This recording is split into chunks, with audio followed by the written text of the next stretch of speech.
నమస్తే, welcome to పూరా local. నేను మీ సంపత్ కుమార్. రేపు జరగబోయేటువంటి ప్రధాని మోడీ టూర్ పైన ఎట్లా ఏర్పాట్లు చేస్తున్నారు, ప్రజలు ఎంతమందిని జన సమీకరణ చేస్తున్నారు, దానికి సంబంధించి మనతోటి మరిన్ని వివరాలు తెలపడానికి బీజేపీ రాష్ట్ర అధికార ప్రతినిధి ఇంద్రసేనారెడ్డి గారు ఉన్నారు. వారిని అడిగి మరిన్ని వివరాలు తెలుసు. నమస్కారం అండి సార్, ఇప్పుడు ఈ మోదీ టూర్ పట్ల ప్రజలు ఎట్లా స్పందిస్తారని భావిస్తున్నారు? ఏది మూడవసారి ప్రధాని అయిన తర్వాత తొలిసారిగా హైదరాబాద్కి అయితే ప్రధాని మోడీ వస్తున్నారు. మీరు ఎట్లా వెల్కమ్ చేసుకుంటారు? దానికి సంబంధించి ఎట్లా ఏర్పాట్లు చేస్తున్నారు?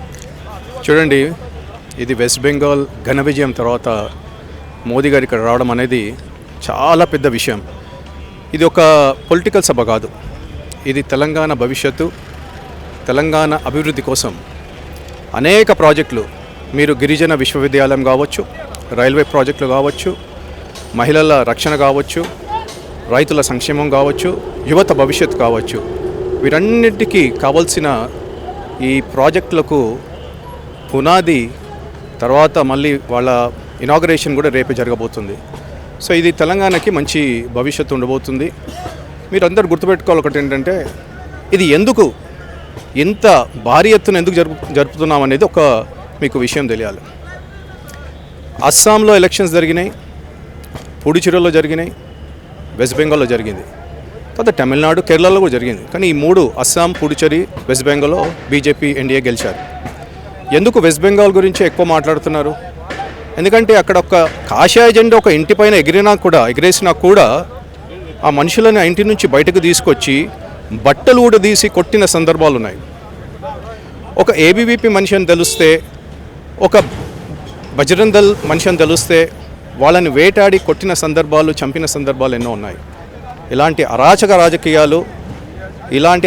రాజకీయాల నుంచి విముక్తి పొందిన వెస్ట్ బెంగాల్ వాళ్ళకి ఇది చాలా మంచి సందేశం. కాబట్టి ఇది ఒక పెద్ద ఘన విజయంగానే మేమందరం భావిస్తున్నాం. కాబట్టి ఇది భారతదేశంలోనే కాదండి, ప్రపంచంలో కూడా వెస్ట్ బెంగాల్ భారతీయ జనతా పార్టీ మొట్టమొదటిసారిగా రావడం అనేది ఇది ఒక పండుగ వాతావరణం ఏర్పాటైందంటే దానికి కారణం ఏంటంటే, ఇన్ని సంవత్సరాల నుంచి ప్రజలు అక్కడ భయంతో బ్రతుకుతున్నారు కాబట్టి ఇప్పుడు స్వేచ్ఛగా బ్రతకొచ్చు అనేది ఇది సంకేతం. కాబట్టి అక్కడ వెస్ట్ బెంగాల్ ఎలక్షన్స్ గెలిచి ఇక్కడ రావడం అనేది చాలా పెద్ద విషయం. మన తెలంగాణ వాళ్ళకి, ప్రతి ఒక్క తెలంగాణ కార్యకర్త మనసులో వాళ్ళకి ఉత్సాహం వచ్చింది. అండ్ ఇది చాలా పెద్ద న్యూస్ కాబోతుంది. ఈ ఉత్సాహం రేపు ఓట్ల కింద మారబోతుంది. మేమందరం కూడా తెలంగాణ కార్యకర్తలతో పాటు ప్రజలను కూడా రిక్వెస్ట్ చేస్తున్నాము, మీ ఈ సభకి విచ్చేసి ఘన విజయం చేయాలని కోరుకుంటున్నాము. ఇప్పుడు ఏదైతే ఈ సభ మోదీ టూర్ ఏదైతే అభివృద్ధి పనులు చేస్తూ ఉన్నారో, అభివృద్ధి పనులు చేసిన తర్వాత ఆయన మాట్లాడేటువంటి ప్రసంగం ఏదైతే ఉందో, ఆ ప్రసంగం ద్వారా ప్రజల్లో బీజేపీ ఎంత మేరకు ఇంకా ముందుకెళ్తే ఎంత మేరకు మద్దతు పెరుగుతుంది, బీజేపీ పుంజుకునే అవకాశం ఉందా? ఇప్పుడు మీరు చూడండి, గత మున్సిపాలిటీ ఎలక్షన్స్లో కాంగ్రెస్ మీరు చూసినా, బీఆర్ఎస్ చూసినా, బీజేపీ చూసినా, బీజేపీ పుంజుకుంది.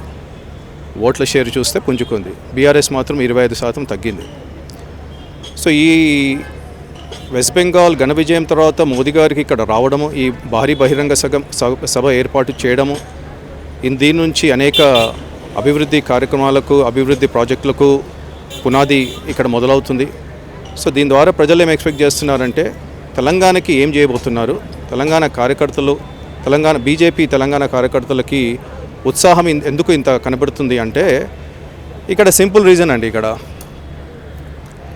ఈ సభ తర్వాత తెలంగాణలో మార్పులు రాబోతున్నాయి. ఏ విధంగా? ఈ సభ ఏర్పాటు చేయడం వెనకాల ఏ పొలిటికల్ రీజన్ లేదు. ఇక్కడ అభివృద్ధి రీజనే ఉంది.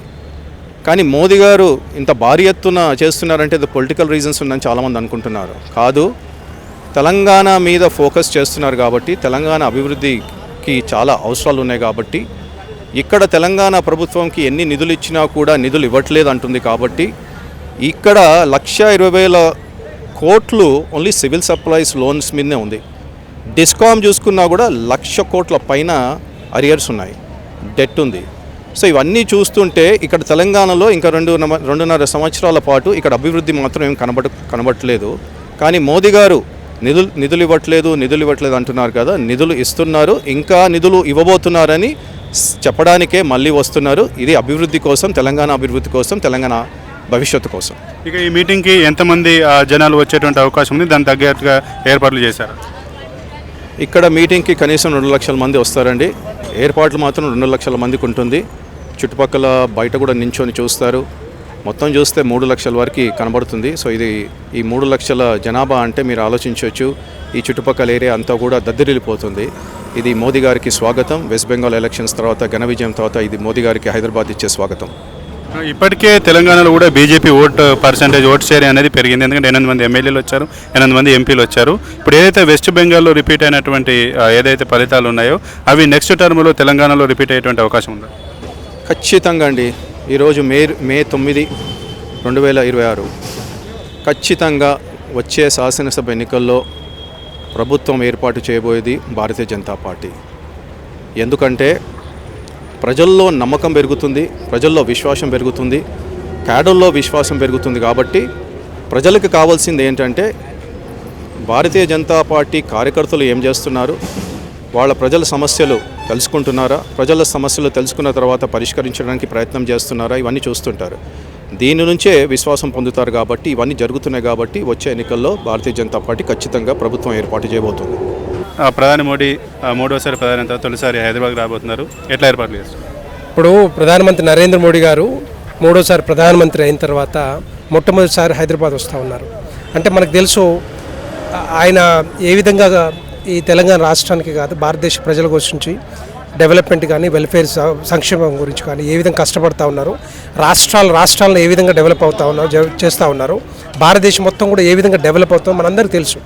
ఆ విధంగానే తెలంగాణ రాష్ట్రంలో మొన్న జరిగిన 5 రాష్ట్రాల ఎన్నికల తర్వాత 5 రాష్ట్రాలు 3 రాష్ట్రాలు ఘన విజయం సాధించి మరి 3 రాష్ట్రాలలో ముఖ్యమంత్రులుగా ప్రమాణ స్వీకారం చేస్తా ఉన్నాం. ఈరోజు వెస్ట్ బెంగాల్లో కూడా వెస్ట్ బెంగాల్ ఫోకస్ ఏదైతే అనుకున్నామో, వెస్ట్ బెంగాల్ ఆపరేషన్ వెస్ట్ బెంగాల్ ఏదైతే అనుకున్నామో అది సక్సెస్ చేసేదాకా మరి ఎవరు కూడా కార్యకర్తలు కానీ ప్రజలు కానీ వెస్ట్ బెంగాల్ ప్రజలు కానీ అందరూ కూడా ముందుకొచ్చి ఓటేసి పెద్ద ఎత్తున మరి గెలిపించారు భారతీయ జనతా పార్టీని. అక్కడ విజయం తర్వాత మళ్ళీ తర్వాత ప్రధానమంత్రి నరేంద్ర మోడీ గారు తెలంగాణ రాష్ట్రానికి వస్తూ ఉన్నారు. తెలంగాణ రాష్ట్రంలో దగ్గర 12 సంవత్సరాల నుంచి 12 సంవత్సరాల తర్వాత 12 సంవత్సరాల్లో 12 లక్షల కోట్ల రూపాయలు ఖర్చు పెట్టి ఈ తెలంగాణ రాష్ట్రాన్ని అభివృద్ధి దిశలో తీసుకుపోతూ ఉన్నారు. అది నరేంద్ర మోడీ గారు లేకపోతే కేంద్ర ప్రభుత్వం నిధులు లేకపోతే తెలంగాణ రాష్ట్రం అభివృద్ధి చెందేది కాదు. ఇది కేసీఆర్ కాదు, లేకపోతే రేవంత్ రెడ్డి కాదు, ఇంకొకరు గారు. డెఫినెట్గా ఇదంతా కూడా భారతీయ జనతా పార్టీ కేంద్ర ప్రభుత్వం నిధులతోటే హైవేస్ కానీ, స్కైవేస్ కానీ, రైల్వేస్ కానీ, ఎయిర్వేస్ కానీ అన్ని రకాలుగా అన్ని జిల్లాలను కానీ నియోజకవర్గాలను పెద్ద ఎత్తున జాతీయ రహదారులు కానీ మిగతా అన్నీ కూడా కనెక్ట్ చేసుకుంటూ లక్షల కోట్ల రూపాయలు ఖర్చు పెట్టి ఈ తెలంగాణ రాష్ట్రాన్ని బాగుపరచాల ఆలోచన నరేంద్ర మోడీ గారికి ఉంది. కాబట్టి మరి ఈ నరేంద్ర మోడీ గారు వస్తున్నారు కాబట్టి రేపు 4 గంటలకి పరేడ్ గ్రౌండ్స్లో సికింద్రాబాద్లో పెద్ద బహిరంగ సభ ఉంటుంది. దానికి పెద్ద ఎత్తున కార్యకర్తలు కానీ ప్రజలు కానీ స్వచ్ఛందంగా ఈసారి డెఫినెట్గా ప్రధానమంత్రి నరేంద్ర మోడీ గారి కృషితో కానీ మిగతా కార్యకర్తల సహకారంతో ప్రజల సహకారంతో డెఫినెట్గా ఈ తెలంగాణ రాష్ట్రంలో వచ్చే ఎన్నికల్లో గెలవాలనే లక్ష్యంతో అందరూ కూడా వస్తూ ఉన్నారు. ఇంత పెద్దన మనం చూస్తాం ఎంత పెద్ద ఎత్తున మరి ఏర్పాట్లు జరుగుతూ ఉన్నాయి. ఆ ఏర్పాట్లు అందరూ కూడా మరి కష్టపడి రేపొద్దున డెఫినెట్గా నరేంద్ర మోడీ గారు వచ్చిన తర్వాత మరి ఏ విధంగా తెలంగాణ రాష్ట్రాన్ని ముందు తీసుకెళ్ళాలి, ఎట్లా ఉండాలి, ఏ విధంగా భారతీయ జనతా పార్టీ గెలవాలన్న ఆలోచన నరేంద్ర మోడీ గారు డెఫినెట్గా సూచిస్తారు. కాబట్టి వాళ్ళందరికీ కూడా ప్రధానమంత్రికి స్వాగతం పలుకుతూ మనందరూ కూడా పెద్ద ఎత్తున మీరందరూ కూడా రావాల్సిందిగా ఆహ్వానిస్తూ మీ అందరికీ కూడా ధన్యవాదాలు తెలియజేస్తున్నాను.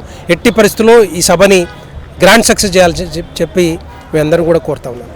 అయితే కాంగ్రెస్ ఆరోపిస్తుంది కేవలం బీజేపీ వాళ్ళ ఉన్నటువంటి ప్రాంతాల్లోనే అభివృద్ధికి నిధులు ఇస్తుంది, కానీ బీజేపీ అధికారం లేని ప్రాంతాల్లో రాష్ట్రాల్లో సవితి తల్లి ప్రేమ చూపిస్తుంది, తెలంగాణకు ఎటువంటి నిధులు కానీ వనరులు కానీ ఇవ్వలేదని చెప్తుంది. పచ్చి అబద్ధాలు మాట్లాడుతూ ఉంటారు కాంగ్రెస్ పార్టీ కానీ రేవంత్ రెడ్డి కానీ లేకపోతే మిగతా వాళ్ళ మంత్రులంతా కూడా.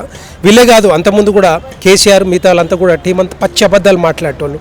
వాళ్ళు నేను చెప్పాను, ఇంతకుముందు చెప్పాను, దగ్గర 12 లక్షల కోట్ల రూపాయలు ఖర్చు పెట్టి తెలంగాణ రాష్ట్రాన్ని అభివృద్ధి తీసుకుపోతూ ఉంటే ఈ పార్టీలు ఏం చేస్తూ ఉన్నాయి, పార్టీలు కాంగ్రెస్ పార్టీ కానీ అంతకుముందు బీఆర్ఎస్ పార్టీ కేసీఆర్ కానీ అప్పుల్లో ముంచి లక్షల కోట్ల రూపాయల అప్పులు తీసుకొచ్చి ఏది కట్టకుండా నీళ్లు లేవు, నిధులు లేవు, ఉద్యోగాలు లేవు, మొత్తం టోటల్గా వాళ్ళ ఫ్యామిలీ కోసం, కుటుంబాలు బాగుపడటం కోసం, కల్వకుంట్ల కుటుంబం కోసం, వాళ్ళ బీఆర్ఎస్ నాయకులకు లీడర్ల కోసం వాళ్ళ అప్పులు తీసుకొచ్చి వాళ్ళు బాగుపడ్డారు తప్పితే తెలంగాణ రాష్ట్రం వచ్చిన తర్వాత ఎక్కడ కూడా తెలంగాణ రాష్ట్ర ప్రజలు ఇప్పటివరకు బాగుపడలేదు.